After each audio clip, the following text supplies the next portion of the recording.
ဒီနေ့ကုသိုလ်ပွဲကဝါစုသင်္ကန်းလှူဒန်းတဲ့ပွဲပဲ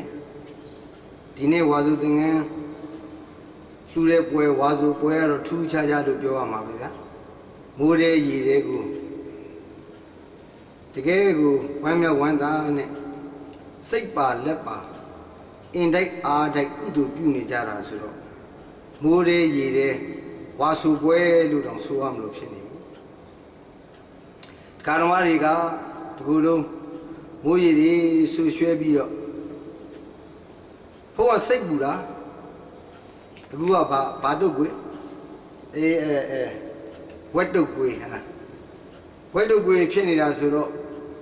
ကျမ်းမာရေးကျူးဆိုင်စီခြင်းနဲ့ကျမ်းမာရေးထိခိုက်စီခြင်းဘူးရွာထဲမှာတော့ဗျာဝက်တုတ်ကွေပြောလို့မရဘူးတဲ့ဝက်တုတ်ကွေလို့ဆိုရင်ဘာလုပ်မယ်ဆိုလားလူတုတ်ကွေလို့ပြောရမှာနော်ကပိုင်းနဲ့ကိုဆန့်ကျင်ပြီးတော့ဖြတ်တန်းခြင်းနေတာအဲ့တော့အဲ့ဒီဝက်တုတ်ကွေတွေတတိထားကြဖို့ဟိုကတတိပေးခြင်းပါလေဒါပေမဲ့တရားတရားကြောင့်တရားတရားအကျိုးအားကြောင့်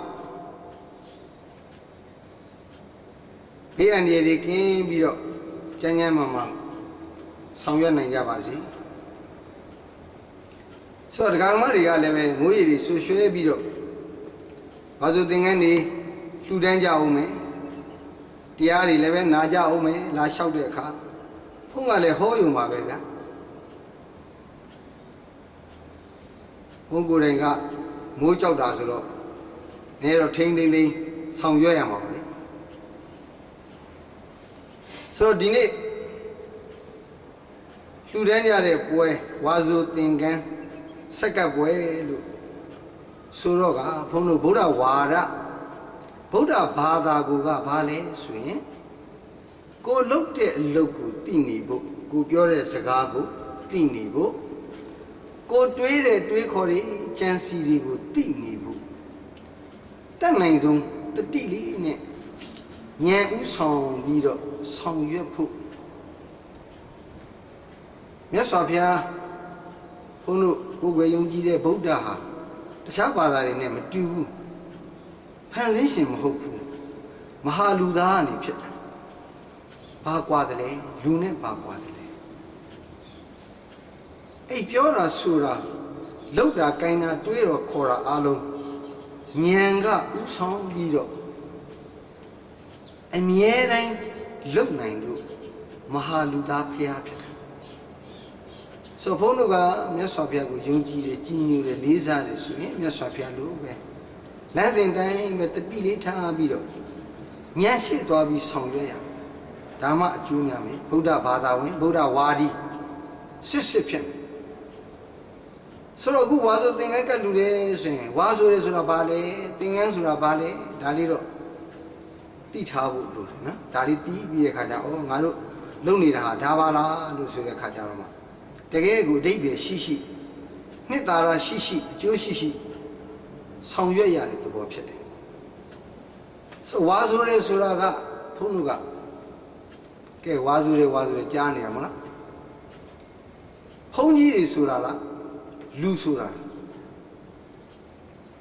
ဘုန်းကြီးတွေဆိုတာဘုန်းကြီးတွေဆိုတာဖြစ်တဲ့အတွက်ငါတို့လူနဲ့ဘယ်လိုပတ်သက်နေတယ်လဲနော်ဆိုဖျားတရားတန်ခါယန္တာ၃ပါးကြီးညိုရတဲ့အကြောင်းရင်းဆွဲနဲ့တပည့်တန်ခါရင်းနဲ့ထိဆက်ရပါဘုရားရဲ့ဖြစ်တော်စဉ်ဟာလားဝါစုကာလဝါစုလာပြီမှာထူးထူးခြားခြားမြတ်စွာဘုရားလောင်းပဋိသန္ဓေယူတဲ့နေ့ဝါစုလာပြီနေ့မြတ်စွာဘုရားလောင်းတိဋ္ဌထမင်းသားတောထွက်တဲ့နေ့ဝါစုလာပြီနေ့ဖျားဖြည့်ပြီးတော့ပထမဆုံးတရားဥဟောတဲ့နေ့ဓမ္မစကြာ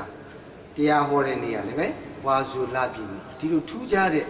ဗုဒ္ဓဝင်ဖြစ်စဉ်တွေလည်းပဲရှိပါတယ်ဆောင်ပုဒ်ကလေးရှိပါတယ်တန်ဒီတောထွက်ဓမ္မဆက်မိမ့်မွက်တန်ချိုလာဝါစုဒီဗုဒ္ဓရဲ့ဖြစ်တော်စဉ်နဲ့နှီးနွယ်နေတဲ့ဝါစုကာလဖြစ်တယ်ယန္တာသုံးပါး ဆက်ရှင်ပြီးတော့တန်ဃာတွေဝါဆိုကြတဲ့ကာလဖြစ်တဲ့အတွက်သာနာတော်ကိုချီးမြှောက်ထောက်ပံ့တဲ့တရားဓမ္မတွေကလည်းပဲဒီဝါဆိုတဲ့ကိစ္စနဲ့ပတ်သက်ပြီးတော့ကုသိုလ်တရားတွေဖြစ်ဖို့ကြိုးစားလာကြတယ်ဆိုတော့ဝါဆိုရဲဆိုတာဘာလို့တာလဲ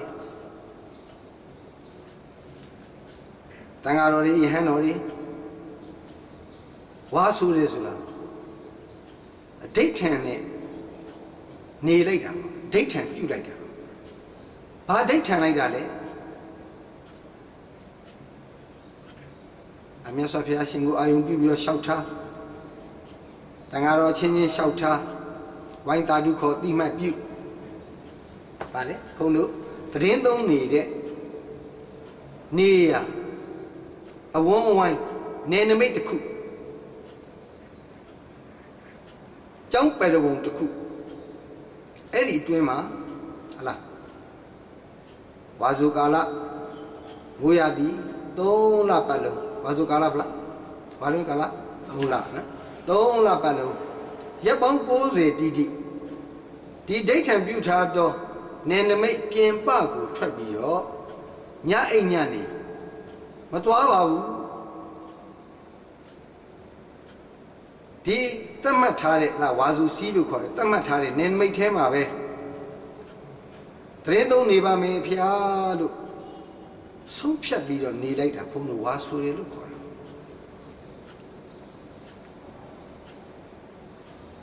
အဲ့လိုတန်ဃာတော်ကြီးဝါဆိုတဲ့အခါဘုန်းတို့ဘယ်နည်းဝါဆိုတယ်လဲဝါဆိုလာပြီးကျော်တရက်မှဆိုတယ်တရက်မှစဆိုဝါဆိုလာပြီးမှဘုန်းတို့ကခုနဗုဒ္ဓရဲ့ဖြစ်တော်စဉ်လေးနဲ့နှိမ့်နွယ်ပြီးတော့ကုသိုလ်ကောင်းမှုတွေပြုကြဖျားသွားကြောင်းတက်ဥပုသ်ဆောင်ဟုတ်လားကျောင်းမှာသွားပြီးတော့နေကြပေါ့လေရွာမှာတော့အဲ့လိုနေပြီးတဲ့အခါ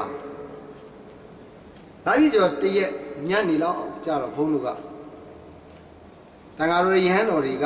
ဝါဆိုရွာကတ်ကြတော့မယ်ဒိဋ္ဌံပြုကြတော့မယ်ဆိုတဲ့အခါအဲ့အချိန်မှာလှူဒန်းဖို့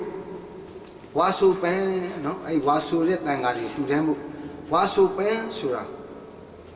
ဘုန်းတို့ယဉ်ကျေးမှုမှာရှိအဲ့ဝါဆိုပန်းရအောင်ဝါဆိုပန်းခုထွက်တယ်ဆိုတဲ့ဓလေ့လေးပဲဘုန်းတို့ရွာဒီမှာတိုင်းရင်းသားတွေနိုင်ငံသားတွေစင်လာရှိကြပါတယ်အခုတော့နည်းနည်းရှားပါသွားပြီနဲ့တူပါတယ်ဒါတွေကတော့ဆိုတော့လိုက်ပြီးတော့တရမနေ့ပိုင်းကိုဘုန်းတို့နီးစပ်ရာတော်ရန်လေးတွေတဘာဝပန်းမင်းလေးတွေကြားသွားပြီးတော့ပန်းခုရတဲ့ပန်းလေးတွေခုကြစူးစီးကြအဲ့ဝါဆိုပန်းလေးဖြစ်နေဝါဆိုဝါကမဲ့တန်ဃာတွေကိုလှူဒန်းကြအဲ့တန်ဃာတွေကအဲ့ဝါဆိုပန်းလေးနဲ့ဘုရားကိုပူဇော်ကြဒိဋ္ဌံတင်ကြအဲ့ဒီလိုပြုကြတာပေါ့နော်အဲ့ဒါဝါဆိုတာပဲဆိုတော့ဝါဆိုတဲ့အခါရက်ပေါင်း90အပြင်ကိုထွက်ပြီးတော့ညနေမနေတော့ဘူးဆိုတော့တချို့တွေ့နေကြမှာပါပဲပတ်ဝန်းကျင်မှာဟုတ်လားသွားလာနဲ့ကိုနားမှာလဲလာတဲ့သုံးသွားညအိတ်သွားဟာဒီဖုန်းကြီးဘယ်လိုလဲဟာရွှေတုံလေးကတော့ဟောသွားပြီးညနေမနေဘူးဝါတွင်းမှာဟာဒါဘယ်လိုဖြစ်တာလဲသွားပြီးတော့ဆွဲမပြင်းမားနဲ့ဗျာနော်ကိုမသိတာတွေအများကြီးကြည်ညိုတတ်အောင်နေဖို့ဘုန်းကြီးကမေတ္တာရက်ခံပါတယ်အဲ့တော့အဲ့ပုဂ္ဂိုလ်တွေဘာလာလုပ်တာလဲလုပ်လို့ရသလားဒါလေးပဲနဲ့သိထားဖို့လိုတယ်ဒါမှကြည်ညိုတတ်ဆွဲကကြတော့တန်ဃာတွေဘုန်းတော်ဒိဋ္ဌံတင်ထားတဲ့ကာလအတွင်းမှာဝါပန်းနေဆိုတာရှိပါတယ်ခွင့်ပန်တာပေါ့နော်ခွင့်ပန်ဝါဆိုရတဲ့ဒိဋ္ဌံနဲ့နေတော်လေးပဲညနေကိစ္စတွေပေါ်လာတဲ့အခါဘုန်းတော်က9ရက်အတွင်းပြန်ရောက်လာမယ်လို့ခွင့်ပန်လို့ရပါတယ်အပြင်မှာ6ညကျင်းပြီးတော့6ညအိပ်ပြီးတော့ပေါ့9ရက်မြောက်ပြန်လာအဲ့ဒါဝါပန်နေလို့ခေါ်ဒါဘယ်အခါမှမျိုးမှလဲဟလာတုံပေါ့တစ်ချင်းအောင်ရှိရမလားအဲ့တုံပေါ့ဒါလေးမှတ်ထားနော်ဒါတုံတော့ပတ္တိတုံ ခကြီးဝေးတဲ့တရားဓမ္မတွေကဖျားပြီးတော့ဖျားလှူခြင်းတန်းခြင်းလို့ပါဗျာတပည့်တော်စီကိုအလှူခံကြွပေးတော်မူပါဗျာတကယ်ကိုတရားတရားထက်တဲ့တန်တန်နဲ့လျှောက်ထားလာမယ်ဆိုရင်ခကြီးဝေးတယ်ဆိုရင်လည်းပဲဘုန်းတို့ကခုနလို9 ရက်တွင်းပြန်ရောက်ဖို့ခွင့်ပန်းပြီးတော့ဝါပန်ပြီးတော့ကြွလို့ရဒုရိမို့ခီးဝေးတဲ့ဓမ္မတွေကဆရာတော်ဘုရားတပည့်တော်တရားနာခြင်းလို့ပါဗျာဆန္ဒတွေပြင်းပြနေပါတယ်ဗျာတရားချိမြင့်ပေးပါကြွလာပေးပါဗျာလို့လျှောက်ထားရင်လည်းပဲဘုန်းတို့ကကြွလို့ရအခုကတော့ဟာလားခက်တရားတိုးတက်လာပြီဆိုတော့ဗီစီဒီတစ်ချက်လောက်ရလိုက်ရင်အောက်ဆက်လေးတဲ့ထိုးတရားနာရပါဗျာဒါပေမဲ့ဘုန်းကြားဘူးတဲ့တရားနာနည်းတွေတော့မနာကြဘူးနော်တရားခွေလေးအောက်ဆက်တဲ့ထက်တီဗီမှန်သားလေးပေါ်မှာကြည့်ဘုန်းကြီးပုံလေးပေါ်လာပြီလားပေါ်လာပြီဆိုတာနဲ့နောက်ဖေးချောင်းနဲ့ဝင်သွားဟင်းချက်နားလေးစွန့်ထားတယ်ဘာပြောလဲတော့မသိဘာဟောလဲတော့မသိဘူးအတန်ရက်တော့ပြန်ထွက်လာဩပိတ်သွားပြီဆိုပြီးတော့ဆက်ကလေးပိတ်လိုက်ဟုတ်လားအာရပါတရားတဝဲနိုင်တာဟင်းတစ်ခွက်တော့ချက်ဖြစ်သွားနော်ဒါမျိုးတွေတော့မနာပါနဲ့9 မိနစ်နိုင်ရင်9 မိနစ်ပဲအာရင်9 မိနစ်ပဲနာပြီးပိတ်ထားနောက်ဆက်နာ10 မိနစ်15 မိနစ်ကိုရတဲ့အချိန်လောက်ပဲယူတည်နာလိုက်တချို့ကြောင့်လည်းအဲ့ဒီလိုမျက်နှာလွဲခဲ့ပြင်မနာဘူးတဲ့ဘလို့နာတယ်လဲ TV ရှေ့မှာမီးဘူးထိုင်ထိုးရင်းနဲ့နာပါတယ်ဗျာဟုတ်လားဆိုဒါတွေကဖုန်းနေနေတော့ဖြစ်စီခြင်းဘူးတရားနာရင်ရိုးသေးသေးနာကိုနာနိုင်တဲ့ပမာဏအချိန်လေးပဲနာပြီးတော့ဆက်နာအဲဒီလိုပဲလုပ်ပါနော်အဲ့တော့အဲ့လိုတရားနာခြင်းနဲ့လို့ရှောက်ရင်လည်းပဲဘုန်းတို့ကကြွသွားလို့ရတယ်နောက်တစ်ခုကတပည့်တော်ဗျာကျမ်းမာရေးအရန်ဆိုးသွားနေပြီဆရာတော်ကိုခူးသွားခြင်းလိုက်တာဗျာဒီလောက်ရှောက်ရင်သဘောပေါက်တယ်နော်ဒါဘာဖြစ်တော့မှအဲ့တိုင်းဖြစ်တော့နော်ဆိုအဲ့သွားကနီးပေါ့ဆန္ဒတွေပြင်းပြနေတယ်ဆိုရင်လည်းပဲအပူဇော်ခံဖို့ဖူးမြော်ခံဖို့သွားပြီးတော့ချီးမြှောက်ပေးနိုင်တယ်ဆိုတော့ဒီလိုကိစ္စတွေပေါ်လို့ရှိရင်တော့ဘုန်းတို့ကဝါပန်နေဆိုရင်ခွင့်ပန်ပြီးတော့ကြွသွားတာမျိုးရှိပါတယ်နော်ဒါလည်းပဲဘုန်းတို့နည်းနည်းတိထားတော့ဆွတ်ဆွဲမစော်ကားဖြစ်ကြနော်ဆိုတော့ကဘုန်းတို့ဝါဆိုကာလနဲ့ပတ်သက်ရင်ဟုတ်လားဘုန်းတို့ရဲ့နိုင်ငံသားတွေတိုင်းရင်းသားတွေရဲ့တွေးတယ်သားတယ်အရိုးထဲမှာကိုကပြုလေပြုထဖြစ်လေဖြစ်ထကုသိုလ်တရားတွေကုသိုလ်ကံတွေကစီးဆင်းပြန့်နှံ့အဲ့ဒါပါလေအာစိတ်မကံမဲ့အာစိတ်မကံမြဲတိုင်းပြုနေကြဖြစ်နေကြ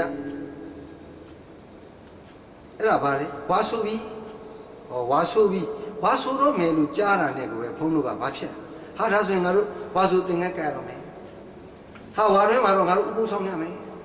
ဟာလားရှက်ကီသမားတွေတော့ဘာဖြစ်လဲတချို့ဟာလားဝါရဲမှာတဲ့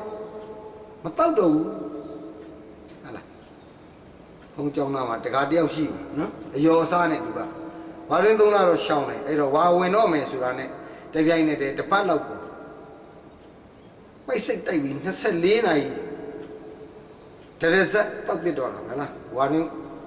ရက်ပေါင်း90အတွက်ဒီလိုရောစားနဲ့ရှောင်းတာမျိုးကြတော့လည်းမကောင်းဘူးပေါ့နော်ပုံမှန်ပဲတောက်သွားကိုမလျှော့နိုင်ရင်ကင်းနိုင်ရင်ဝါဆိုတာနဲ့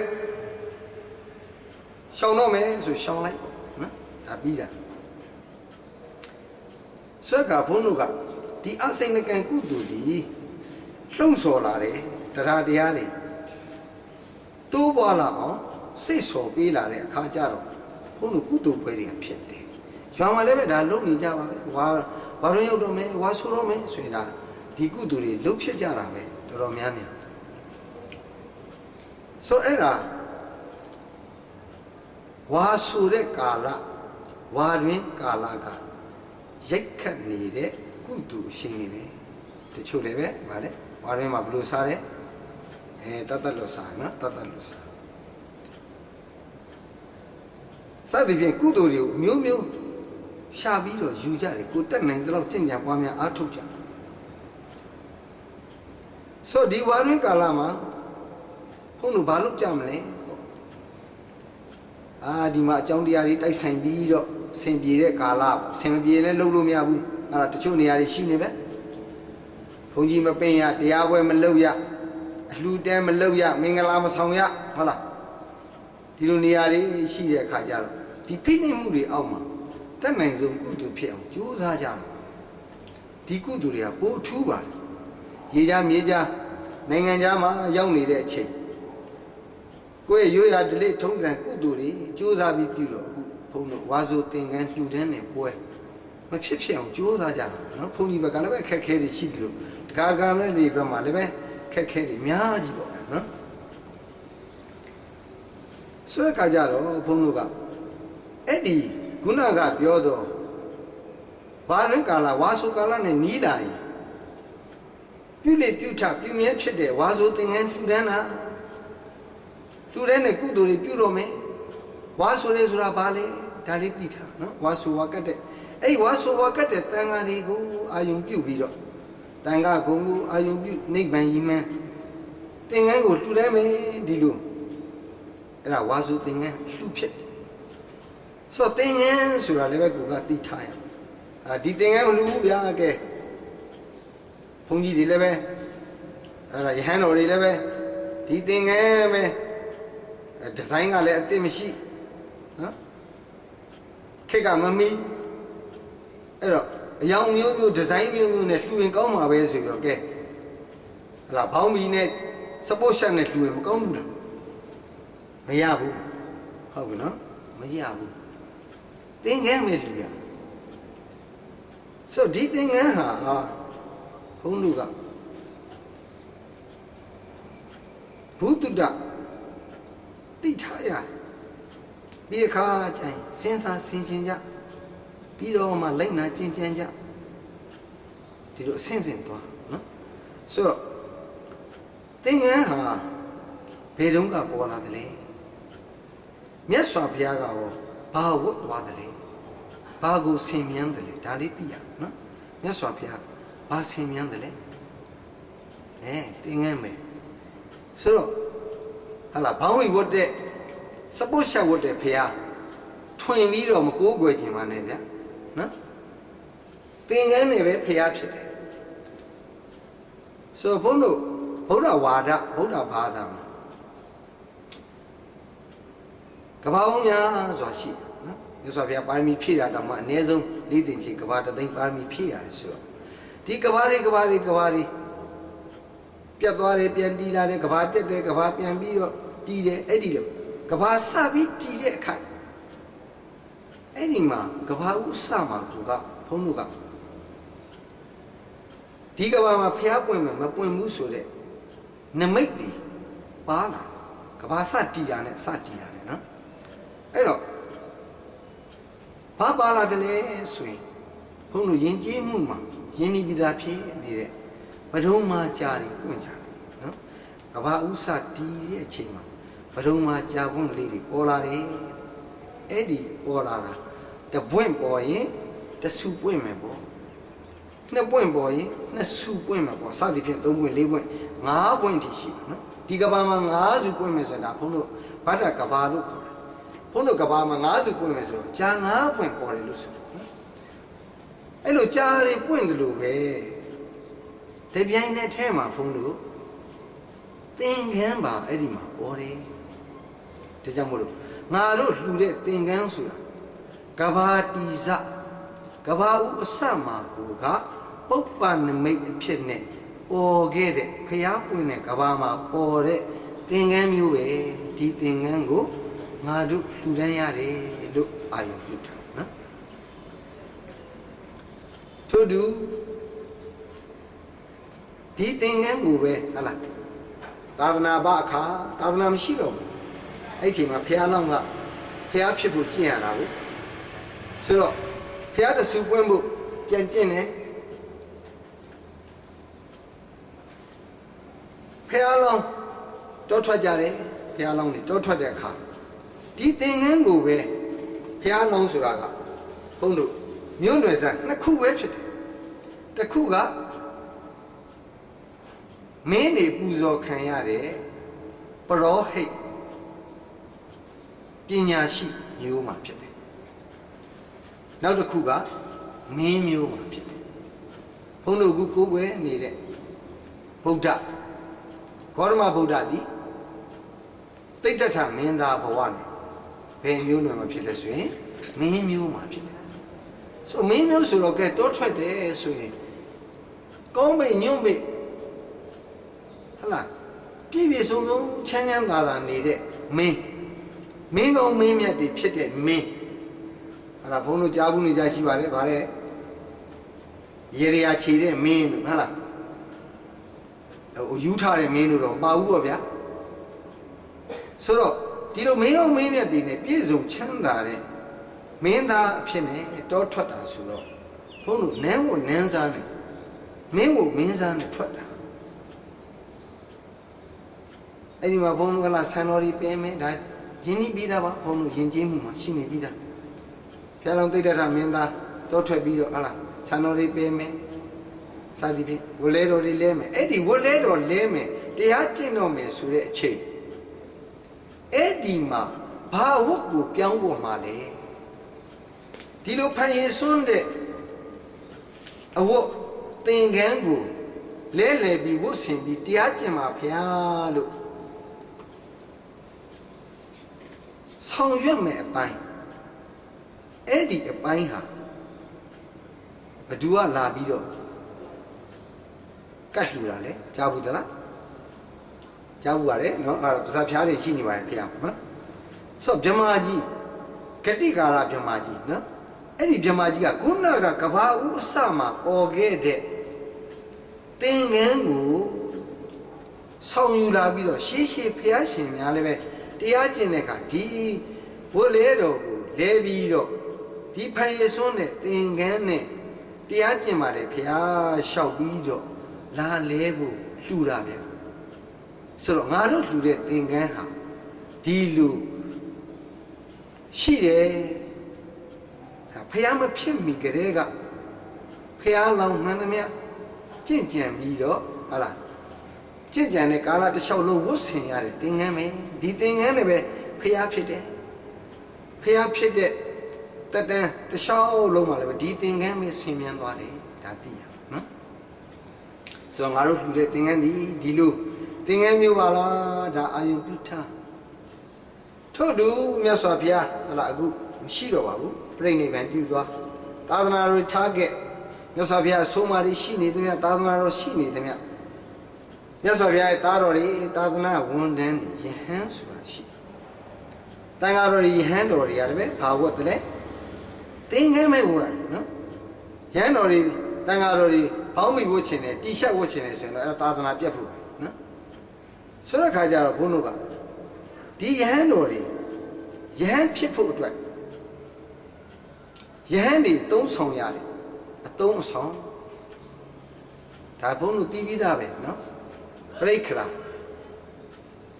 အဲ့ဒီပရိခရာဘယ်နှပါးကြဘူးလဲ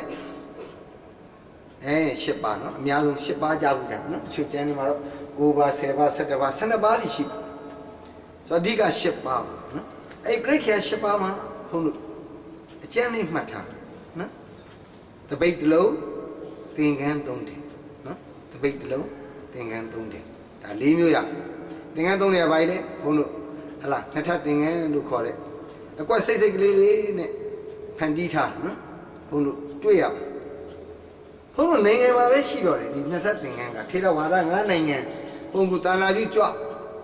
မကြံတော့ပါဘူးဗျာမရှိတော့ပါဘူးဒီနှစ်ထပ်သင်္ကန်းယဉ်ကျေးမှုက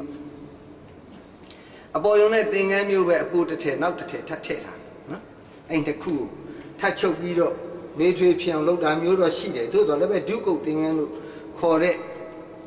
တိကျယဉ်ကျေးမှုတော့မရှိတော့ဘူးဆိုတော့ဒုက္ကုတ်သင်္ကန်းဟာအပေါ်မှာတင်းတဲ့နှစ်ထပ်သင်္ကန်းရဲ့ပေါ်ယုံတဲ့သင်္ကန်းရဲ့ဧကတိလို့ခေါ်နော်ဘုန်းကြီးယဉ်နီးပြီးသား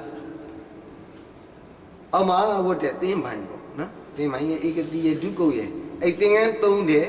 တပိတ်တစ်လုံးသင်္ကန်းသုံးတယ်၄မျိုးနောက်၄မျိုးကအကျဉ်းလေးမှတ်ထားလိုက်နော်ဓာခါအစစ်နော်ဓာခါအစစ်တပိတ်တစ်လုံးသင်္ကန်းသုံးတယ်ရဲ့ဓာခါအစစ်ရဲ့ဆိုတော့ပြိခါ၈ပါးဖြစ်ဓာဆိုတာကဘုန်းတို့ငှက်ကြီးတောင်ဓာမဟုတ်ပါဘူးနော်ဗါလေဓာဆိုတာကဟာလားဒီဆန်ရိပ်ဖို့ရဲ့ခုနကဗာလိညာလေးနည်းနည်းပါးပါးဖြတ်ဖို့လှီးဖို့ရဲ့တင်တုံးဓာပေါ့အရင်ကသုံးတာတင်တုံးဓာသုံးကြတာပဲအခုကျတော့လည်းပဲလာဘာယောဂအေးယောဂတွေခက်စားလာတဲ့ခါကျတော့ one use တစ်ခါသုံးပလိတ်ဓာတွေအသုံးများကြရှိပါစေဆိုတော့ဓာရဲ့ခါဆိုတာကခပန်းကျိုးနော်ခြီဖို့သဲဖို့စသည်ဖြင့်ဓာခါအဲ့နဲ့အချီသင်္ကန်းနေပြည့်စုံချုပ်လို့ရအောင်နော်အစစ်ရည်စစ်ပေါ့ဆိုတော့အဲ့ဒီပရိက္ခရာ၈ပါးမှာအဓိကဖြစ်တဲ့သင်္ကန်းမရှိရင်ရဟန်းခံလို့မရဘူးဖျားလက်ထက်ကလည်းပဲဘုန်းတို့ကဒီလိုသင်္ကန်းနေအစင်နဲ့လှူနိုင်တန်းနိုင်အောင်မစီစဉ်ကြသေးဘူး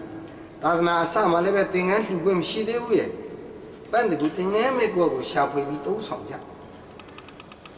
တမတော်ဇီဝကလျှောက်ထားတဲ့အခါကျမှဒါသင်္ကန်းလှူခွင့်စတာကိုမြတ်စွာဘုရားကလှူဒန်းခွင့်ပေးဆိုတော့အဲ့ကာလမတိုင်မီကဘုန်းတို့ကသင်္ကန်းလှူဒန်းခွင့်မရှိသေးဘူးအဲ့ချိန်မှာတည်းကတပည့်တော်ဘုရားရဟန်းကိုချိန်ပါတယ်ဘုရားသာသနာ့ဘောင်ဝင်ရင်ပါတယ်ဘုရားဆိုရင်ကဲသင်္ကန်းသွားရှာချေဒီလိုလွတ်လိုက်သင်္ကန်းရပြီးမှပြန်လာခဲ့သင်္ကန်းမရှိရင်ယဟန်မဖြစ်ဘူးနော်မရှိမဖြစ်လိုအပ်တဲ့ယဟန်တွေအတွက်သုံးဆောင်တယ်သင်္ကန်းဆိုတော့ငါတို့လူတဲ့သင်္ကန်းဟာယဟန်တွေအတွက်မရှိမဖြစ်လိုအပ်တဲ့အရာပဲဒီလိုအစင်တန်းစားအဝတ်အစားသင်္ကန်းကိုငါတို့လှူဒန်းရတာပဲလို့ဟုတ်လားယဟန်တွေရဲ့ပြိခရာကိုလှူဒန်းရတာပဲလို့အာရုံပြုထို့တူပဲသင်္ကန်းဆိုတာသာသနာတော်ရဲ့အရှိန်အဝါကျက်သေးဆောင်လည်းဖြစ်ပါနော်သာသနာတော်မှာဘုန်းတို့ကသင်္ကန်းဟာရေးကြည့်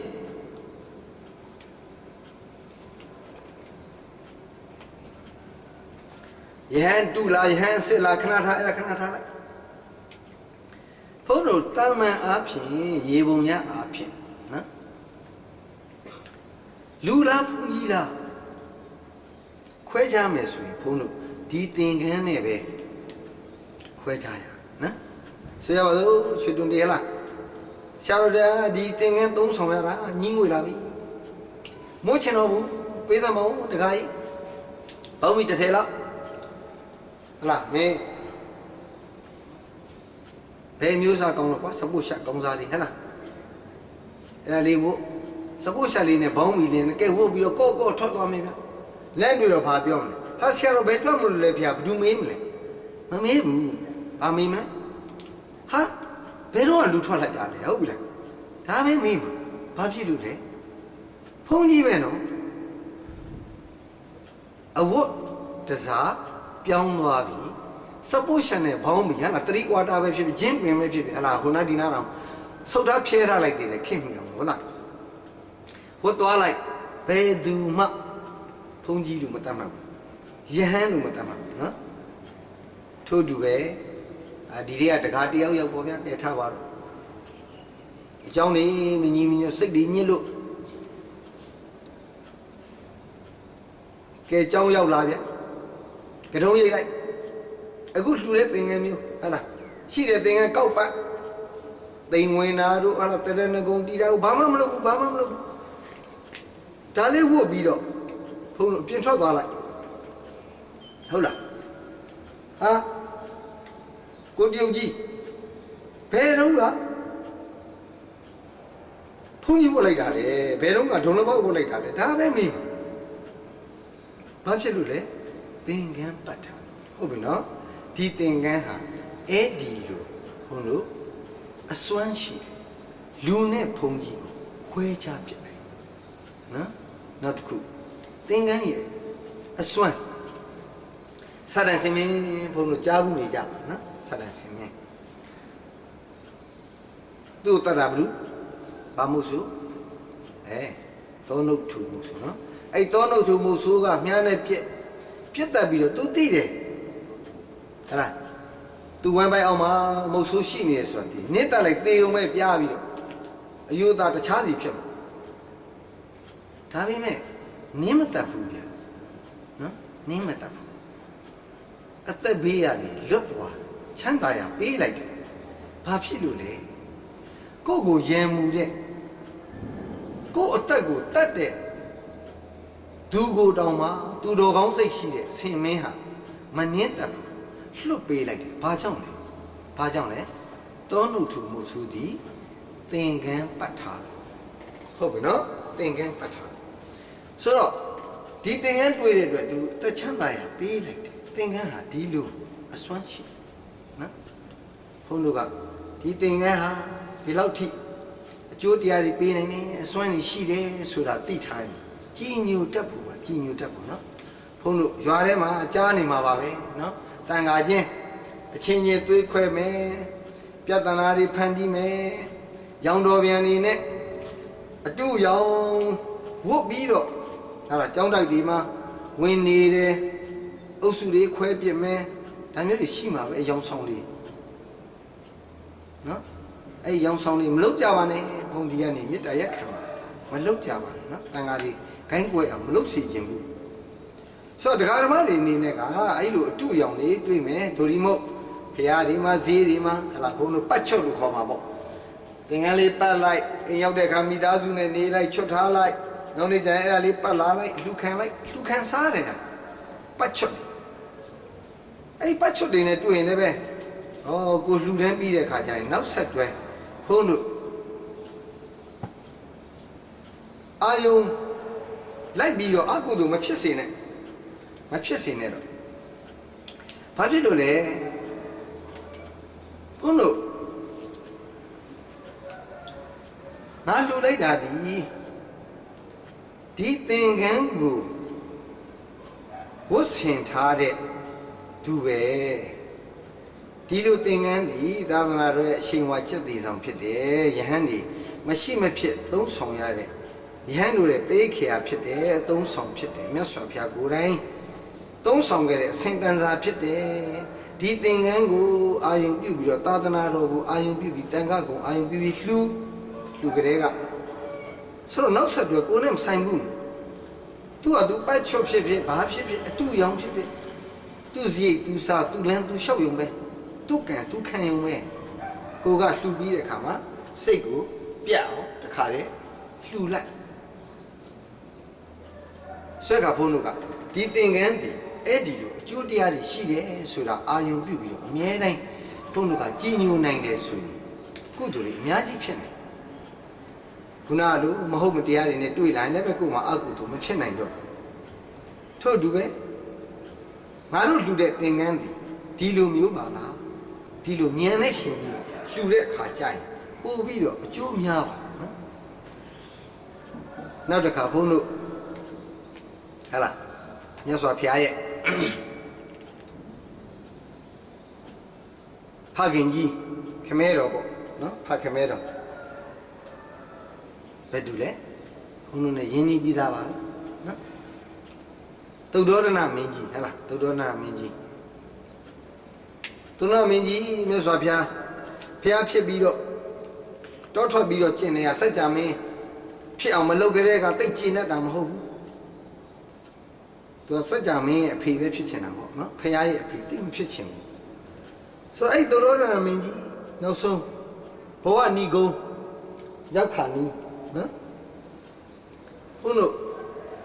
အဲ့ရထဲမှာလေတလုံးညောင်ဆောင်မှာရှိနေတဲ့အခါမြတ်စွာဘုရားကတရားတွေဟောကြားလို့ တရားတော်တွေမှာအာယုံကျ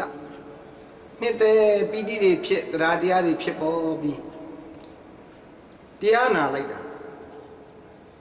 တရားဆုံးတော့တခါလေရဟန္တာဖြစ်နော်ရဟန္တာဖြစ်တဲ့အချိန်ဘုန်းတော်ကအရတ္တမေအရတ္တဖို့ရပြီရဟန္တာဖြစ်ပြီဆိုရင်ဘုန်းတော်ကနှစ်ခုဖြစ်နော်နှစ်ခုဖြစ်တစ်ကရဟန္တာဟုတ်လားလူဆက်နဲ့လူသားဘဝနဲ့လူဘဝနဲ့တရားကျင့်ပြီးရဟန္တာဖြစ်တယ်ဆိုရင်သူကဒီအရတ္တမေအရတ္တဖို့ရဲ့အစွမ်းဒီရဲ့မြင့်မြတ်မှုတန့်စင်မှုအဲ့ဒီအားကိုခံနိုင်ဖို့အတွက်ဘုန်းတော်ကသင်္ကန်းနဲ့ခံရနော်သင်္ကန်းရဲ့အားပေါ့ဆိုသင်္ကန်းရဲ့အားသင်္ကန်းရဲ့အစွမ်းဆိုတာဘာလဲယဟန်ပေါ့တနည်းအားဖြင့်ဆိုရင်မင်းယဟန်ဖြစ်ရမယ်ယဟန်တာဖြစ်ပြီဆိုရင်ယဟန်ဘဝနဲ့နေဒါပဲသူကလူဘဝနဲ့နေလို့မရဘူးလားမရဘူးဆိုတော့နှစ်ချက်ပဲယဟန်တာဖြစ်တာနဲ့တပြိုင်နက်တည်းယဟန်ဖြစ်ကိုခံယူလိုက်ယဟန်ဘဝနဲ့ဆက်ပြီးတော့အသက်ရှင်ဒိုရီမဟုတ်ပြိဋိနိဗ္ဗာန်ဖြစ်သေဖို့တနည်းအားဖြင့်ဆိုနော်ယဟန်တာဖြစ်မယ်လူဖြစ်နေမရဘူးဆိုတော့ဒီသင်္ကန်းဒီအရတ္တမေအရတ္တဖို့ယဟန်တာဖြစ်တဲ့အခါမှာဒီမက်ဖို့ရဲ့အစွမ်းမက်ဖို့ရဲ့အားကိုခံနိုင်တဲ့စွမ်းအားတတ်တည်ရှိဒီသင်္ကန်းကိုဆင်းမြန်းပြီးတော့ယဟန်ဖြစ်နေဖို့ဆိုတာကသုဒ္ဓနာမင်းကြီးဒီတဲ့နော်သင်္ကန်းလှူခဲ့တဲ့ကုသိုလ်မရှိခဲ့ဘူးတဲ့ဒါကြောင့်မို့လို့ဗာလဲသင်္ကန်းနဲ့ယဟန်ဖြစ်ကိုမရနိုင်ဆိုတဲ့အခါကျဘုန်းတော်ကယဟန်နာဖြစ်တာနဲ့တပြိုင်နက်တည်းပြိဋိနိဗ္ဗာန်ပြုရတယ်တေရတယ်ပေါ့နော်ပြိဋိနိဗ္ဗာန်ပြုရဆိုအခုငါတို့ဟာဝါစုသင်္ကန်းကထိန်သင်္ကန်းစသည်ဖြင့်မို့လေသင်္ကန်းတွေလှူခဲ့ဘူးတဲ့အကြောင်းတရားတွေရှိခဲ့ပြီဆိုရင်ဒီလှူတဲ့အကျိုးဒီဧကံမုတ်ချနောက်ဆုံးဘဝများယဟန်တာဖြစ်ခဲ့သည်ရှိတော့ချက်ချင်းပြိဋိနိဗ္ဗာန်ပြုစီရမလို့ပဲနဲ့ဘုန်းတော်ကပါလေယဟန်ဘဝနဲ့ယက်တည်နိုင်ပါတယ်နော်ဒါသင်္ကန်းရဲ့အစွမ်းပေါ့နောက်တစ်ခုရှိပါသေးတယ်ဘုန်းတော်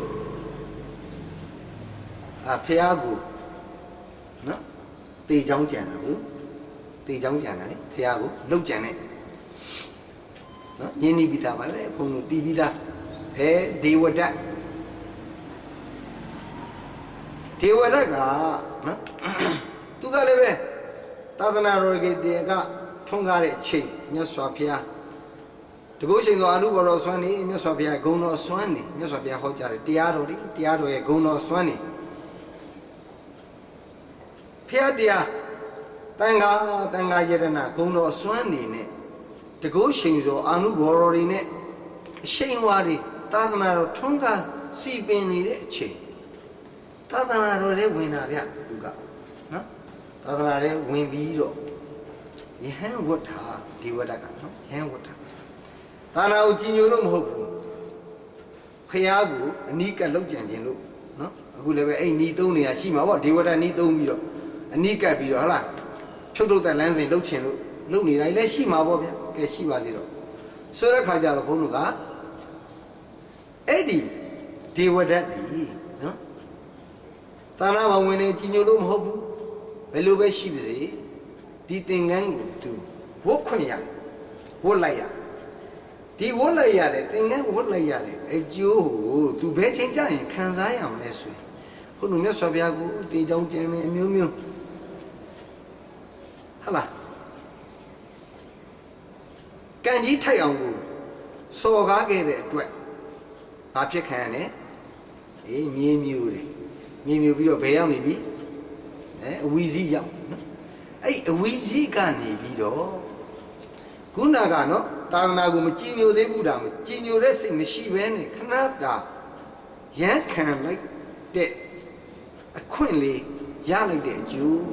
ဒီသင်္ကန်းကိုဝတ်ခွင့်ရလိုက်တဲ့အကျိုးကြောင့်ဒီအဝီစည်းကနေလွတ်ဖို့ရလွတ်ရဲ့နည်းနည်းနီးသွားတယ်လွတ်ရဲ့ပို့ပြီးတော့နီးသွားတယ်ဆိုတော့ဒါဒီအကျိုးလေးရနိုင်တယ်နော်ဆိုတော့ဘုန်းတော်အခုလှူဒန်းတဲ့သင်္ကန်းတွေဒီလိုစွမ်းနေရှိတယ်ဒီလိုအကျိုးတွေပေးနိုင်တယ်ဒါကိုသိရဆိုတော့ဒီသင်္ကန်းကိုပဲဘုန်းတော်ကဘယ်အချိန်လှူတာလဲဘယ်အတွက်လှူတာလဲနော်ဒီဘုန်းတော်ဓမ္မဒါနလှူဒန်းတဲ့ဟာစာဆောင်တွေမှာလည်းရှိပါတယ်ဒါပုံတော်တွေကြည့်လို့ကောင်းလိုက်တာဘုရားပုံတော်တွေလည်းပါတယ်ကဲဘုရားရှင်မှာတင်ထားမှာပဲဘုရားရှင်မှာပူဇော်မှာပဲထိုးထည့်လိုက်ပါနဲ့ဗျာနော်ဓမ္မဒါနလေ့လာဖို့တုတ္တဉာဏ်လေးရဖို့ပြီးတော့မှစဉ်းစားဆင်ခြင်တဲ့ဉာဏ်လိုက်နာကျင့်ကြံတဲ့ဉာဏ်လေးအစဉ်စဉ်ရသွားဖို့အတွက်ဓမ္မဒါနလှုပ်ထားဖြစ်လို့အနည်းဆုံးတစ်ခေါက်တော့ဒိဋ္ဌံလိုက်နော်တစ်ခေါက်တော့ဖတ်မယ်လို့ဒိဋ္ဌံလိုက်နော်အဲ့မှာပါပါတယ်ဆိုတော့ဘုန်းတော်ကကာလနဲ့လှူဒန်းတဲ့အခါမှာ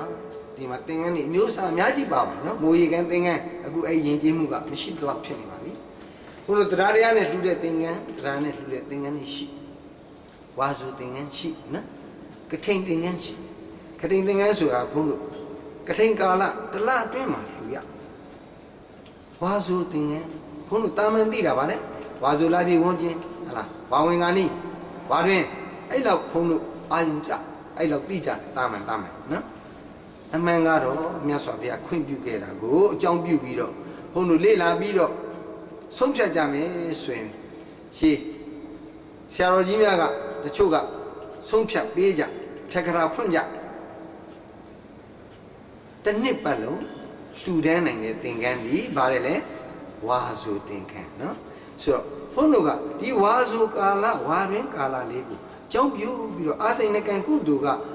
စိတ်ဆော်လို့တရားတရားတွေဖြစ်ပေါ်လာပြီးတော့ဝါဆိုဝါကတ်တဲ့သံဃာတွေကိုလှူဒန်းမယ်ဆိုတဲ့စိတ်နဲ့လှူတယ်ဆိုရင်ဒီသင်္ကန်းပဲဝါဆိုသင်္ကန်းဖြစ်သွားတာဟုတ်ပြီနော်ကထိန်ကျိုးတရားတွေနဲ့ကထိန်အာနိသင်တွေနဲ့အာယုံပြုပြီးတော့လှူဒန်းမယ်ကထိန်ခင်းမယ်ဆိုရင်ကထိန်သင်္ကန်းဖြစ်ဆိုတော့ဘုန်းတို့ကအခုကထိန်မဟုတ်ပါဝါဆိုသင်္ကန်းဆိုရင်ဝါဆိုသင်္ကန်းလှူဒန်းရင်ဘာဖြစ်တယ်လဲဘုန်းဆောင်းပုတ်လေးရှိပါနော်ဓမ္မဒါနဆောင်းပါဗျာဝါစုမီဆန်းမြတ်သင်္ကန်းလှူဒန်းမြဲလေလျင်သောတာပန်နဲ့ဂုံကြီးကျွဲအပေလွတ်ကင်စင်ဟုတ်နော်ဝါစုသင်္ကန်းလှူဒန်းတဲ့အခါမှာထူးထူးခြားခြားကုသိုလ်ရပါတယ်အကျိုးရှိပါတယ်အဲ့ဒါဘာလဲဆိုရင်အပေဘေးကလွတ်မြောက်နိုင်တယ်နော်ဘုန်းတို့အပေလွတ်ပြရစီအပေဘေးကလွတ်ပြရစီအပေဘယ်နှဘုတ်လေးပုံနော်လေးပုံလွတ်ရပါစေဗျာခဏခဏဆူတောင်းနေပုံနော်အပေတိအပေဆိုတာဗာလဲအပေဆိုတာဗာလဲအပေဆိုတာဟလားဘုံတို့တည်နေပြီသားငရဲတရိษံပြိတ္တာအတုရကေစသည်အပေလေးပုံအပေဆိုတာကနော်ကုသိုလ်ဖြစ်ခွင့်မရကုသိုလ်ပြုခွင့်မရဒုက္ခအတ္တိပြီးတဲ့နေရာဌာနအဲ့ဒါအပေပဲဒုက္ခအတ္တိပြီးတယ်ဒုက္ခကြီးတက်တက်ရှိတဲ့သူကကုသိုလ်ပြုခွင့်မရှိဘူးဆိုဘုန်းတို့လူဘဝနဲ့စာနာကြီးကိုယ်ဘဝနဲ့ကိုစာနာကြီးအပေနဲ့ငါတို့လူနဲ့ဘာကွာလို့လဲအပေဆိုတာဒုက္ခလို့ပြောတယ်ငါတို့လည်းပဲဒုက္ခပါပဲကိုယ်ကဲသူကြည့်ပါဦးဗျာရွာမှန်နေတော့လည်းပဲဟာလားတနက်တကားကားနဲ့စော်ကားခံရအာနာပါဝါပြပြီးတော့လူဘာဝခံရမခံစားနိုင်ဘူးနော်စီးပွားရေးကအဆင်မပြေအဲ့ဒီလိုနိုင်ထက်စီးနဲ့လောက်ခံရလို့ဒုက္ခတွေဖြစ်လွန်းလို့ဘဝတွေပျက်စီးလို့မိသားစုတွေမရက်တည်နိုင်တော့လို့ဖုံးလို့ရေချမ်းမြေချမ်းသူများနိုင်ငံလာနေရသူများနိုင်ငံရောက်ပြီးကဲဒီမှာရောကဲစဉ်းစားကြည့်ပါဦးဗျာပုံစံခွက်ထမ်းပါမနဲ့တည်းကတော့တနေ့ကုန်ရအကုန်လို့အခြေခံအောက်ခြေလုပ်ပြီးပဲလုပ်ခွင့်ရအဖိနှိတ်ခံနေရနော်လာရွှေကောင်းပြောင်းလဲကြောက်ရသည်ဟိုရှောင်းဒီရှောင်းစသည်ဖြစ်ပေါ်လေသူတို့ပြောလို့ခိုးဝင်ဘာခိုးဝင်တော့မဟုတ်ဘူးပတ်စံပေးပြီးဝင်လာနော်အဲ့ဒီလိုဒီဘက်ရောက်တော့ကဲဒုက္ခကင်းလို့လားမကင်းပါဘူးသို့တော်လည်းပဲရွာထဲမှာရှိတဲ့ဒုက္ခတွေငါတို့နည်းနည်းတော့သက်သာတယ် ဘာဖြစ်ပတ်စံနဲ့ပူရှာတယ်စီးပွားရေးနဲ့လေးပူကောင်းတယ်ဟုတ်ပြီနော်စိတ်ညစ်တဲ့အခါဟာလာတချို့လည်းပဲတည်သွားကြတယ်ဒီနေရာမရောက်ဘဲနဲ့လန်ခီမာနေအသက်ဒီပေးသွားရတယ်လူဟလာပါ54ရောက်ကွန်တိန်နာထဲမှာဟုတ်ပြီလားတေးရပြန်ပြီငါတို့လည်းပဲကံကောင်းလို့သာဒီနေရာလေးရောက်လာဟိုမှာပါလေကောတောင်းရနောင်ကူရင်းနဲ့လှီမျိုးလူသေးပြန်ပြီဟုတ်တယ်မလားထို့တူပဲတောထဲမှာရှောက်ရလို့သေးပြန်ပြီအသက်တွေပေးရတာဗျဒီဘက်ကိုလာနော်အဲ့ဒီလိုဒုက္ခတွေနဲ့ရင်ဆိုင်ပြီးခံစားပြီးတော့မှဒီရောက်တယ်လည်းပဲဒုက္ခကမလွတ်ပါဘူးသို့တော်လည်းပဲဒါကိုဘုန်းတို့ကအပယ်လို့မထင်ဘူးမတတ်မှန်ဘာဖြစ်လို့လဲဘုန်းတို့ကအခုလို့နော်ကုတူပြုခွင့်ကုတူဖြစ်ခွင့်ကုတူရခွင့်ရှိတယ်နော်ဒုက္ခတွေဘလောက်ပဲရှိဘလောက်ပဲရုန်းကန်ရကုတူစိတ်ကလေးများပေါ်လာခဲ့မယ်ဆိုရင်အခြေအနေလေးများပေးလာခဲ့မယ်ဆိုရင်ကြိုးစားပြီးတော့ငါတို့ကုတူလုပ်လိုက်အောင်မယ်ဒီလိုမဟုတ်လားဒါကြောင့်မလို့ဒီမှာအခက်ခဲတွေအများကြီးကြားတဲ့ကအတိုက်ခံတွေအများကြီးကြားတဲ့ကဖိနှိပ်မှုတွေအများကြီးကြားတဲ့ကဘုန်းတို့ဝါဆိုသင်္ကန်းလှူဒန်းတဲ့ပွဲနော်ဒီနေ့ဆိုရင်ထူးထူးခြားခြားမိုးတဲ့ရေတဲ့ဝါဆိုပွဲကိုဘုန်းတို့ဆောင်ရွက်ကြတာပေါ့အဲ့ဒါအပယ်နဲ့ဝါတာပဲနော်ဒုက္ခရှိပါတယ်သို့တော်လည်းပဲကုသိုလ်ပြုခွင့်ရသေးတယ်ကုသိုလ်အကျိုးကိုခံစားခွင့်ရှိသေးတယ်နော်ဆိုတော့ဒီအခိုက်ကလေးဘုန်းတို့ကုသိုလ်ပြုခွင့်ရတဲ့အခိုက်ကလေးမှာတခါတည်းမှတ်ထားလိုက်ပါနော်ကုသိုလ်ပြုတဲ့အခါဒါနာကြီးမလုပ်ကြနဲ့လှူနေုံနဲ့မပြီးဘူးလှူတယ်ဆိုတာအခြေခံပဲနော်အခြေခံပဲရှိတယ်လှူုံနဲ့တော့ဘုန်းတို့ထူးထူးခြားခြားမဖြစ်ဘူးတန်တရားကမလွတ်ဘူးနော်လောကဆင်းရဲကမလွတ်ဘူးဘုန်းတို့ရဲ့ဗုဒ္ဓဝါဒီဗုဒ္ဓဘာသာဝင်တွေလူလားတောင်းနေကြတယ်ရည်မှန်းချက်ထားနေကြတယ်နိဗ္ဗာန်ဆိုတာလေဒါနတစ်ခုတည်းနဲ့မရောက်ဘူးနော်ဒါလေးမှတ်ထားဆိုကုသိုလ်ဖြစ်ခွင့်ရတိုင်းကြုံတိုင်းဘုန်းတို့ကအ ਨੇ ဆုံးတရဏဂုံတော့တီးပါတီးလာတော့စောက်တီးနော်တန်ဃာတွေဝါဆိုဝါကတ်တယ်ဘာလုပ်ကြလဲဒိဋ္ဌံပြုကြတန်ဃာတွေဒိဋ္ဌံပြုပြီးဆုံးဖြတ်ကြလို့နော်အခုဒကာမတွေလည်းပဲဝါရင်းကာလမှာဒိဋ္ဌံလေးတစ်ခုနဲ့ဆုံးဖြတ်လိုက်ကြရအောင်ဘာလဲငါတို့ဝါရင်းအစဝါစုကာလကစပြီးတော့ငါတို့ဝါစုသင်္ကန်းလှူတဲ့ဒါနမှုနဲ့ကုသိုလ်တွေစပြုလိုက်ပြီကောင်းပြီဒါဆိုရင်ဝါရင်း3လကာလပတ်လုံးငါတို့ဟလား5ပါးသီလမကျိုးမပေါက်အောင်စောင့်ရင်ကောင်းမယ်စောင့်နိုင်တယ်ဆိုဆုံးဖြတ်လိုက်ဝါရင်းမှာဒီတဲ့တာလုံးပြီးတော့လုံနိုင်တယ်ခဏဘုန်းတို့ဒီမှာဗာလဲပုံစံခွက်ထဲမှာတနေ့ကိုလုံဟုတ်လားလုံချိန်ပြီးသွားပြီဆိုရင်စွမ်းအားတွေကိုသွားပြီးနှုံးချီပြီးတော့နားကျင်ပြီနောက်နေ့မနေ့တစ်ခါပြန်သွားစသည်ဖြစ်တပတ်မှာတရက်တော့နားခွင့်ရကြဆယ်ဖုန်းတို့ကဒီနားခွင့်ရတဲ့တရက်ကလေးမှာဥပုပ်ကလေးစောင့်ကြရင်မကောင်းဘူးလားပေါ့ကဲတနေ့တော့မရဘူးနေ့တစ်ဝက်လောက်စောင့်ရင်မကောင်းဘူးလားစသည်ဖြစ်ပေါ့နော်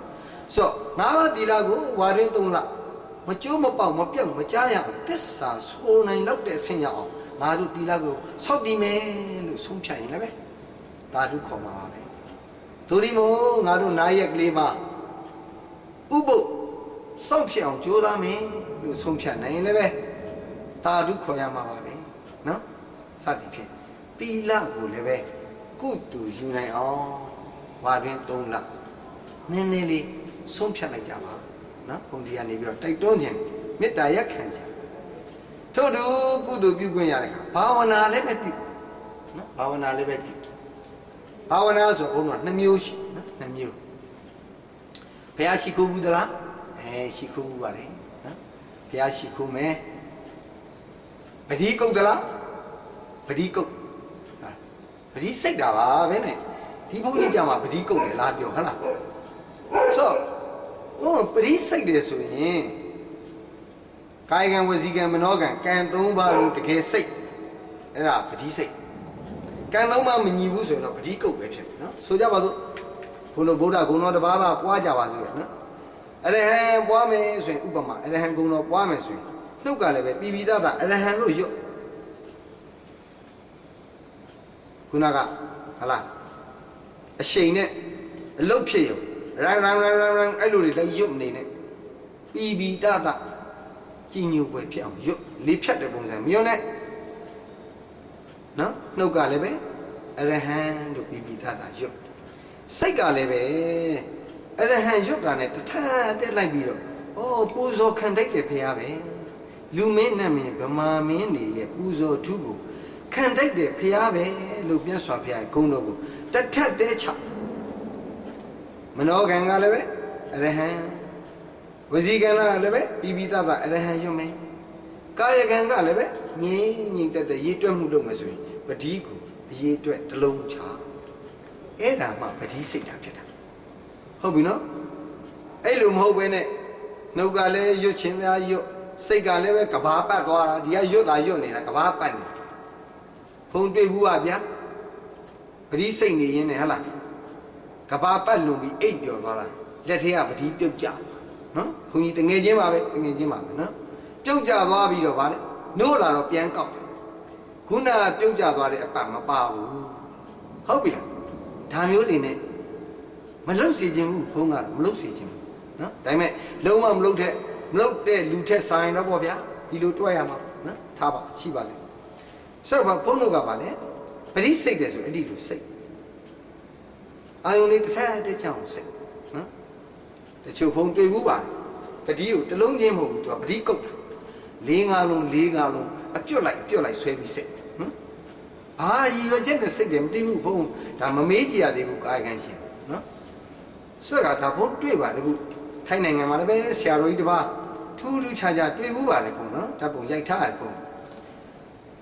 လက်တစ်ဖက်ကပတိကိုကင်ထားတယ်နောက်တစ်ဖက်ကခြီမမှာသွားဆွတ်ထားတယ်ကဲပြီးတော့မှတစ်ဖက်ကကင်ထားတစ်ဖက်ကခြီမဆွတ်ပြီးတော့မှကျန်တဲ့လက်တစ်ဖက်နဲ့သူကအစင်လိုက်တစ်လုံးချင်းစိတ်ချဟုတ်လားဆိုတော့အဲ့ဆရာတော်ကြီးကတက်တော်တရားကျော်နေပြီဆိုတော့ဘုန်းဒီကိစ္စမေးတဲ့အခါမှာသူသေးချာမဖြေနိုင်တော့ပါဘူးဒါပေမဲ့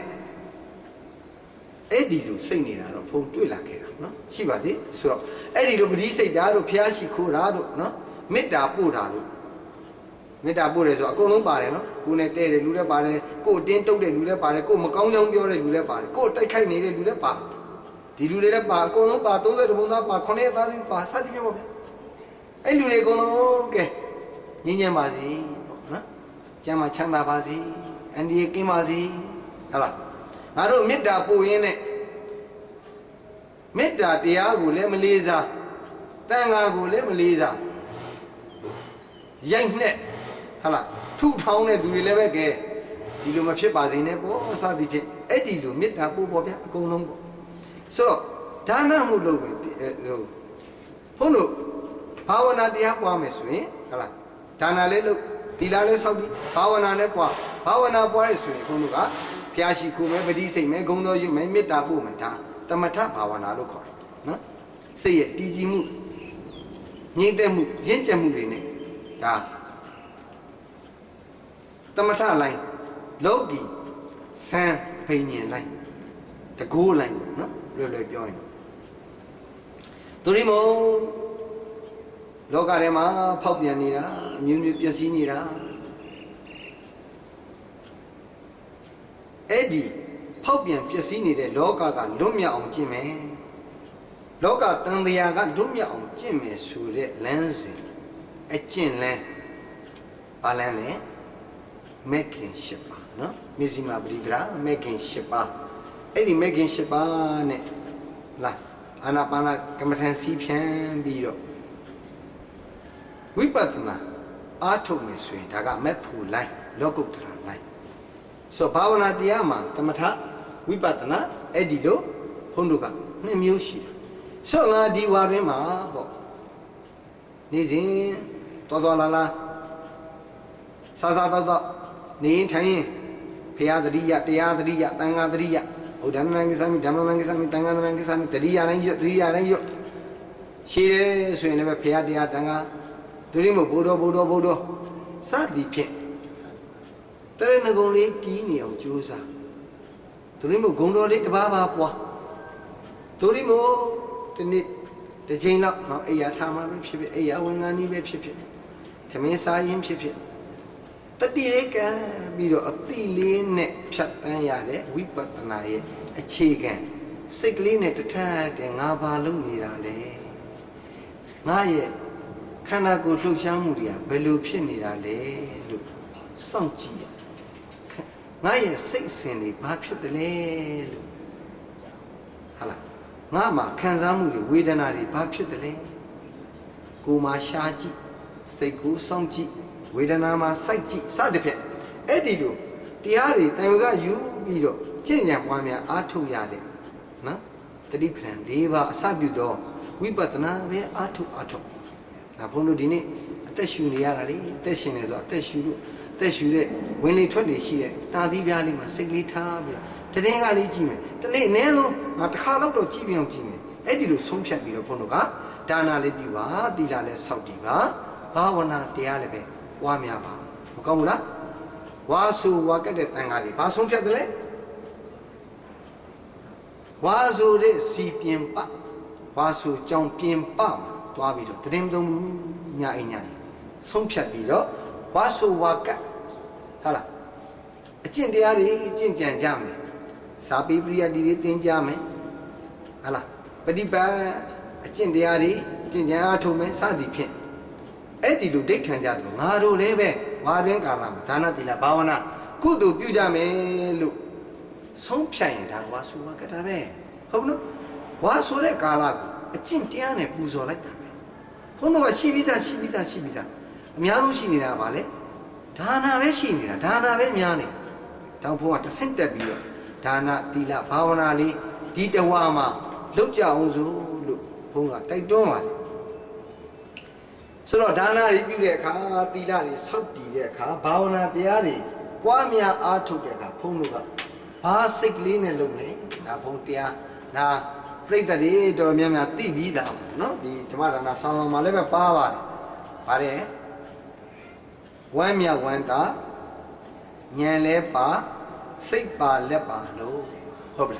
ဆိုတော့ဘုန်းတို့ကဒါနပြုတယ်ဆိုရင်လည်းပဲဝမ်းမြဝမ်းသာဉာဏ်လဲပါစိတ်ပါလက်ပါလူဒါနပြုသီလဆောက်တည်မယ်ဆိုရင်လည်းဝမ်းမြဝမ်းသာဉာဏ်လဲပါစိတ်ပါလက်ပါဆောက်တည်ဘာဝနာတရားပွားများရင်လည်းဝမ်းမြဝမ်းသာဉာဏ်လဲပါစိတ်ပါလက်ပါဆောက်တည်ကြပွားများကြဘာဝနာတရားပွားများကြဆိုဒါနကုသိုလ်ပဲလုပ်သီလကုသိုလ်ပဲဆောက်တည်ဘာဝနာတရားပဲပွားများဘာကုသိုလ်ပဲလုပ်ဒါလေးတော့ဖြစ်အောင်လုပ်ရမယ်နော်ပါဠိတော့ပူဇော်ကြည့်မယ်ဆိုရင်တော့ဘုန်းတို့ပူဇော်ရုံမှတ်ထားလိုက်ပါမှတ်နိုင်တယ်ဆိုရင်မှတ်နိုင်တယ်ပူဇော်ရုံပေါ့နှစ်သာရအဓိပ္ပာယ်ပါအောင်တော့ဘုန်းတို့မှတ်ထားရုံပဲနော်သောမနတသာကတဉာဏတံပြုတ်တယ်အတိခိုက်ကမေကံဒီစိတ်ကလေးတိဟိဥက္ကဋ္ဌကာမဘုံမှာလုပ်မယ်ဆိုရင်တော့ဘာကုသိုလ်လုပ်မလဲကွာထိတ်တန်းဥက္ကဋ္ဌကုသိုလ်စိတ်မျိုးပဲအကျိုးပေးရင်ဒီလိုအမြင့်ဆုံးအကျိုးပေးတယ်ဆိုတဲ့စိတ်ဖြစ်အောင်အမြဲတမ်းတတိကပ်ပြီးလုပ်ပါနော်ဒါကြောင့်မို့ဒီနေ့ဝါဆိုသင်္ကန်းကတ်တယ်ဆိုရင်လည်းဘုန်းတို့ကဝါဆိုဝါကတ်တယ်တန်ဃာတော်ရှင်သူမြတ်တွေကိုအာယုံပြုတန်ဃာဂုံကိုအာယုံပြုပြီးတော့နိဗ္ဗာန်ကိုရည်မှန်းပြီးတော့ဝါဆိုသင်္ကန်းဖြစ်နေလှူဒန်းပါတယ်ဒီလှူဒန်းတဲ့ဒါနာပွဲမှာတရဏဂုံသီလတွေလည်းပဲစောင့်တည်ထားကြပါတယ်ဘာဝနာတရားဟလားတရားနာခြင်း